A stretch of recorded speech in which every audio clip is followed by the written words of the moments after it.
Hello, today is July 1st, 2026, and I wanted to get on here. I typically don't do long form videos anymore, and it's almost midnight, but I wanted to share something about it being halfway through the year. And sometimes life feels very mundane, and that's just the season you're in sometimes.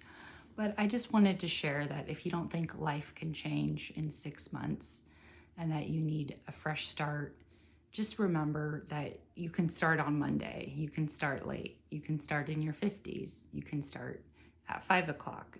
You can start on a Wednesday. And when I think back to 6 months ago, I realized that a lot has changed for me. 6 months ago, I had just lost a job and I was definitely feeling the effects of depression. I know better than to think that my worth is in my job. However, when you lose a job, it can be very difficult.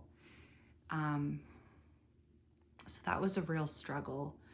6 months later, I have a new job that I enjoy.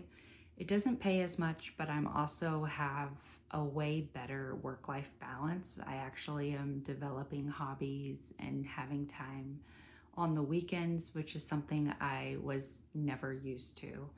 I used to be a special education teacher, and it was really scary to leave special education.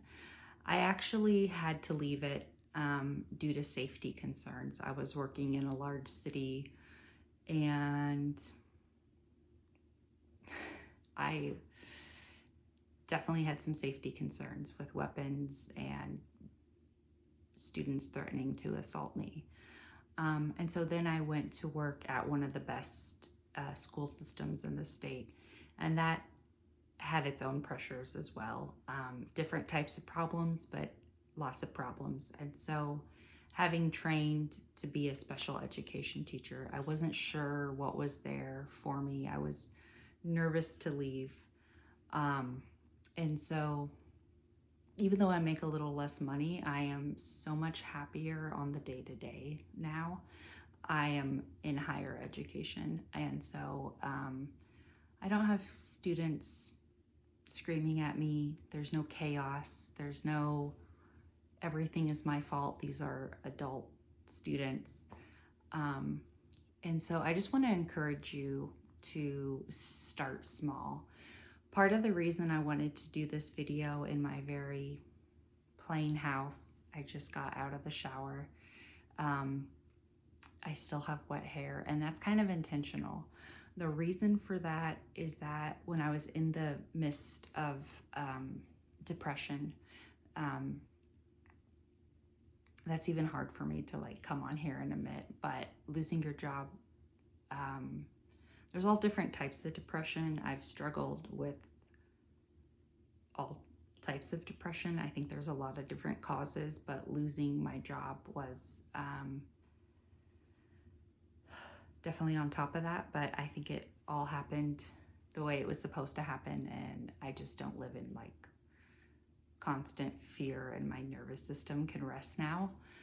But the reason I chose to come on here is I remember around Christmas just being kind of a robot and going to my family's house and just sitting there pretty numb. And I remember, even though I had all the time in the world, just being sad and having it being a struggle to like get up and shower or get up and walk the dog.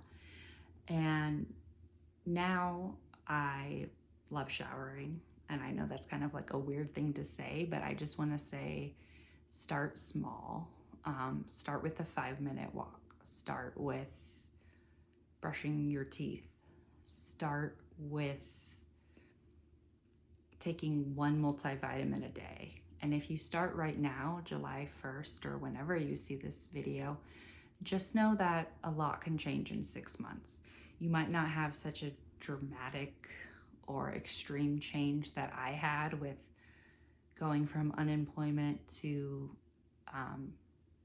happy employment. I don't think that having a job or a job can be your entire identity.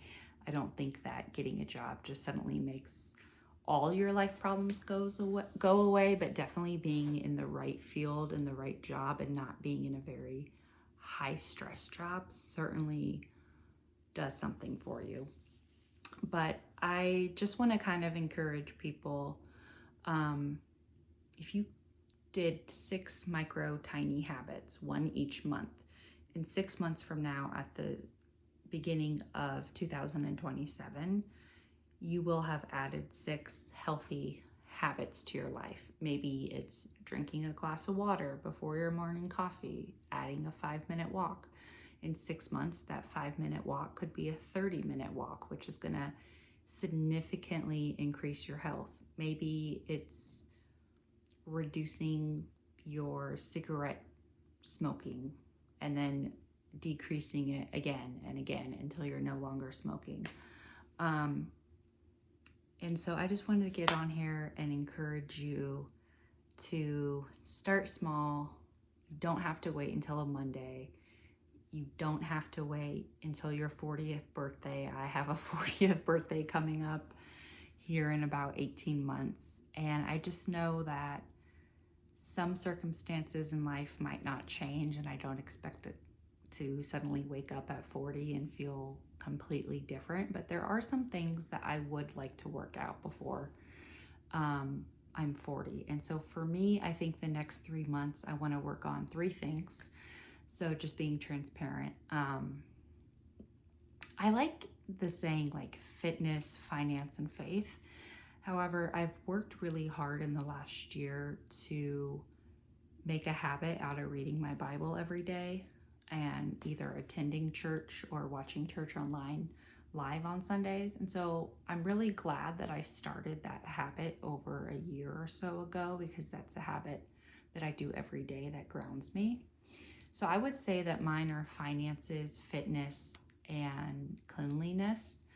So by finances, I would like to start donating plasma more as a way to earn extra money to pay off my car much quicker than the loan. I hate having a loan, but I needed to get one. And so I'd like to pay that off early. I'd also like to work on my budget and just making sure that I'm thinking about the budget and using cash more often instead of my card.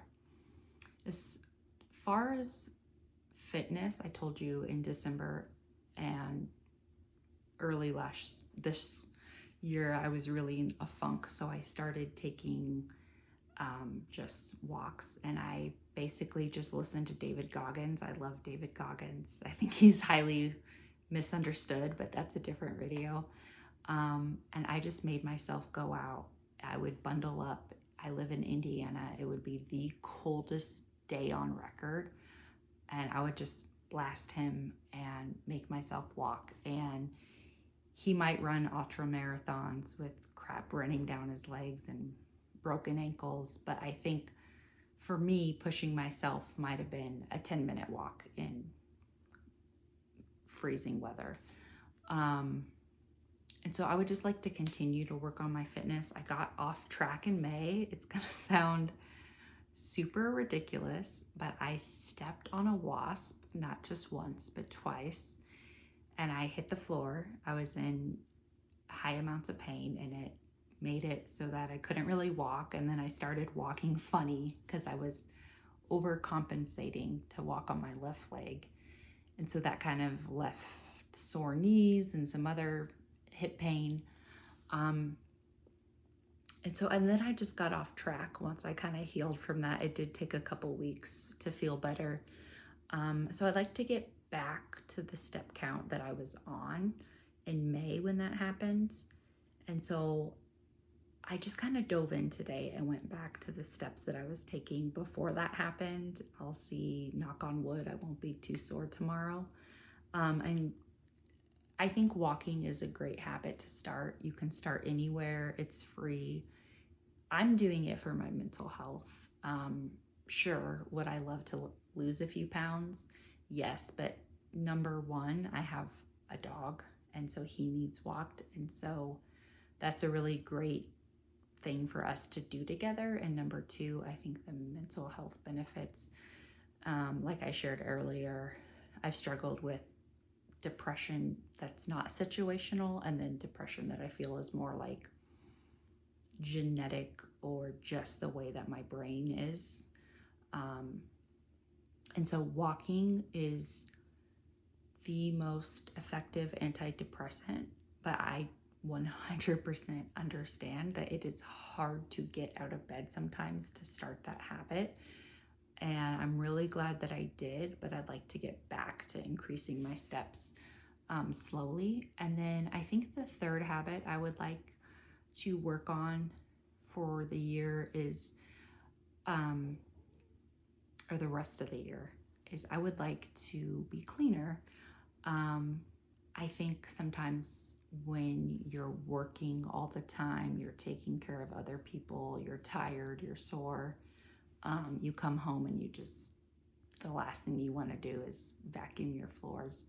And so I've gotten a good base in the past couple of weeks. I've really worked on clearing the floor, and just currently I'm going through like actually organizing what's in the drawers, decluttering. I think that's been really great. Getting rid of clothes. I've been all different sizes, and I think it's not good for you, in my opinion, to hold on to clothes that are smaller than the size you are or bigger. I can't put the expectations on myself that I'm going to be that small again. And to be quite frank, I wasn't necessarily healthy just because I was skinnier. I was working all the time. I was exhausted. I had tons of pain. And I also think if I did happen to lose weight, then I would deserve a new dress anyway in a smaller size. And so slowly but surely, I'd like to declutter and actually organize. And then I think continuing to work on the fitness, continuing to be tighter with my budget, make some more money, and then maintain a level of cleanliness that feels comfortable for me. I'm never going to be someone that's like scrubbing my floors with a toothbrush. That's not, and that's just not who I am. And I think that's not something that is valuable for my time. But anywho, that's what I'm going to be working on the rest of the year. And I hope this has encouraged you. It's not my normal type of video. I normally do shorts, but I just wanted to share where I'm at and kind of share why I've been posting positive self-talk shorts every day, kind of give you a little bit of my background. And please type in the comment section what you would like to work on, no matter how small or how big. Every single goal and every single habit we are working on, and sometimes you have to work on it and work on it and work on it before it sticks, is worthwhile. Have a good night.